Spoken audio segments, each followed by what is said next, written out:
Runaway call. You have the right at this time to talk to your lawyer and have him present with you. If you guys don't go home, we're gonna arrest her too. Parents are supposed to protect you, but what if they become your biggest threat? In today's video, we're going to see a similar story where parents try to strangle their daughter. Did you see it? Yeah, I saw the whole thing. That's the suspect or victim? That's the guy that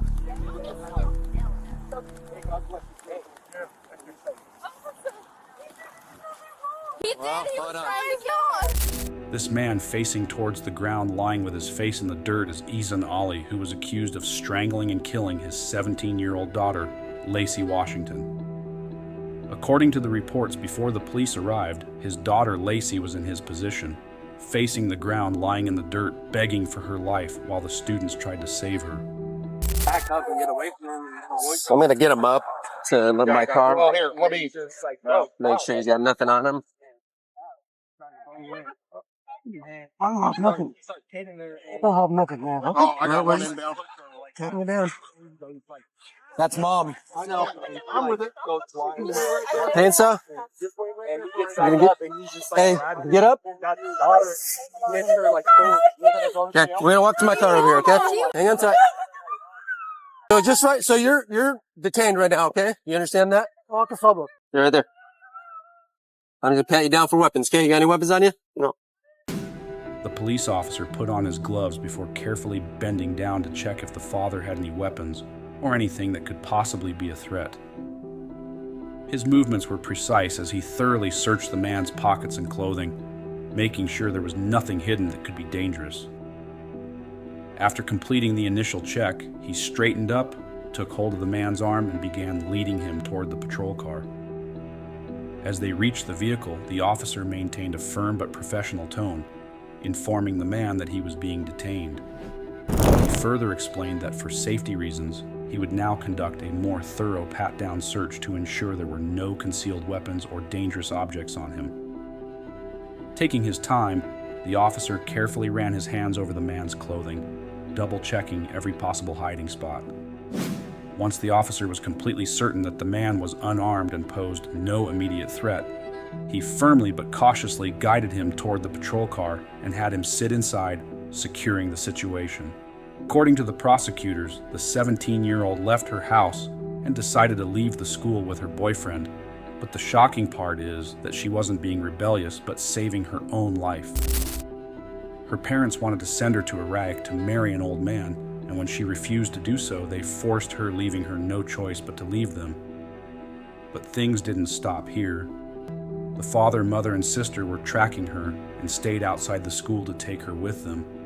But when she refused Ihsan, her father not just threatened to kill her, but choked her till the moment she was out of breath and lost consciousness. Ihsan punched her boyfriend when he tried to stop him and tried to strangle his own daughter to death until people came and tried to save her from him till the police came. Meanwhile, the mother came and held her daughter to stop her from running, which is enough to show that the whole family was involved and okay with honors killing Lacey. Afterwards, the police officer asked Ihsan if he wanted a lawyer or not, but he kept avoiding the question and screaming for his wife. You have the right at this time to talk to your lawyer and have him present with you while you're being questioned. If you cannot afford to hire a lawyer, one will be appointed to represent you before questioning if you wish. Do you understand each of these rights I've explained to you? I want to speak with my wife. Let him go. Let her Do go you home. understand these rights I've explained to you? Zahraa! It's a yes or a no, okay? Zahraa, تعال هنا! The officers discussed the situation among themselves and came to a decision to speak with Lacey's mother and elder sister to see if they wanted to be with Lacey or her father. However, judging by their aggressive behavior and hostile attitude, it was already quite clear that they could pose a potential threat to Lacey's safety, as they were also involved in the assault.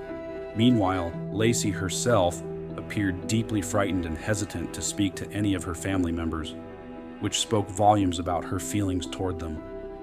Despite the tense situation, the police officer still wanted to give them a chance. The officer decided to approach them and inform them about the father's arrest and his transfer to jail. However, instead of calming them down or easing the tension, this news only seemed to escalate their anger, making the situation even worse as they got more furious. As the father was being arrested, he turned to the officer and asked if he could speak to his wife. Get in the car. Just a and we'll roll second, just a second, sir. Just a second. Get in the car. I'm here. Just a second. No. Zahraa, تعالي هنا شوية.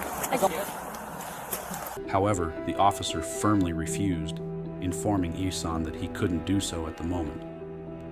Without further discussion, the officer continued escorting him toward the patrol car, ensuring that the arrest process went smoothly. Meanwhile, Ihsan continuously screamed and yelled to speak to his wife. Once the father was secured, the officer made his way over to the mother and elder sister to speak with them. As soon as he approached, the sister suddenly erupted into loud screams, shouting that she wanted to talk to her dad. She started crying, so the officer attempted to calm her down, speaking in a steady voice and reassuring her, but she refused to listen.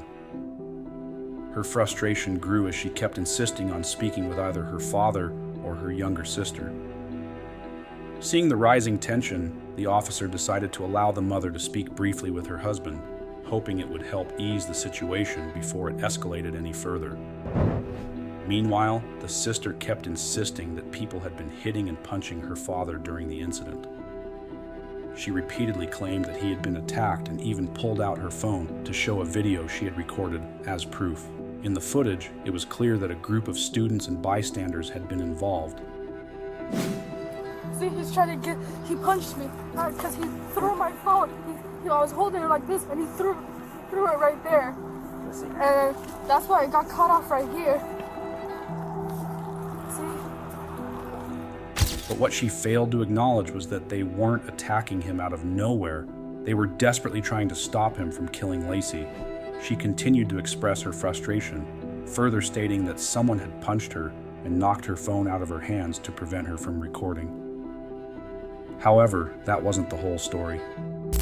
While she made it sound as if she had been targeted unfairly, there was likely more to the situation than she was willing to admit. She continued to defend her father, repeatedly insisting that he had been attacked by the people around him. She claimed that he had been punched, kicked, and beaten for no reason. Her voice grew more loud as she kept saying that he had done nothing wrong and that his arrest was completely unfair. Despite the officer's attempts to explain the situation, she refused to listen and kept arguing to defend her father. Her emotions ran high, and no matter what was said, she remained convinced that her father was the victim. The officers did their best to keep the situation from escalating further, speaking to her in a calm and measured tone, trying to ease her frustration. However, she remained visibly upset, unwilling to accept what had happened.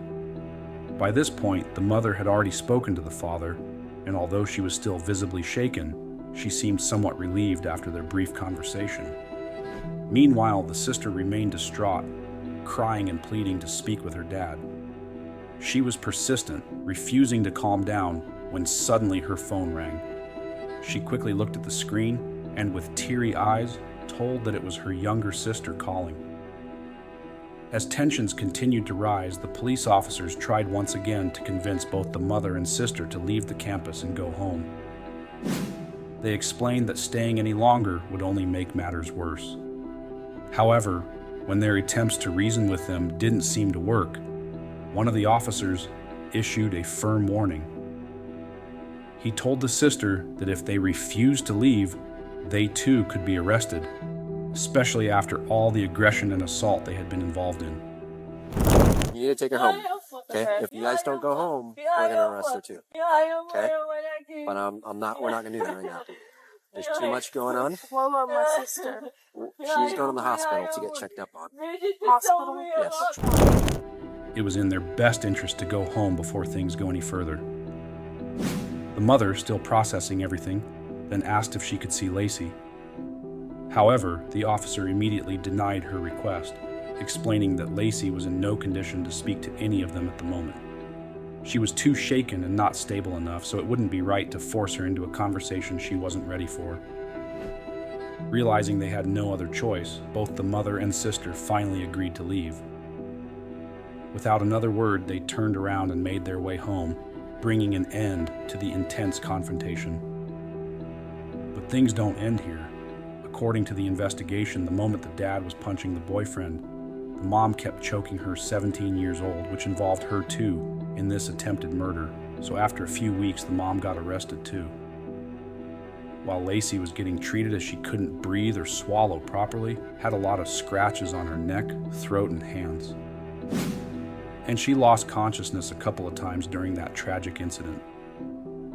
The father wasn't initially charged with attempted murder, but he got bailed on $150,000, but then he was rearrested after a few weeks and his bail was at $1 million. The mother, Zahraa, was arrested for attempted murder and assault and held on a $500,000 bond.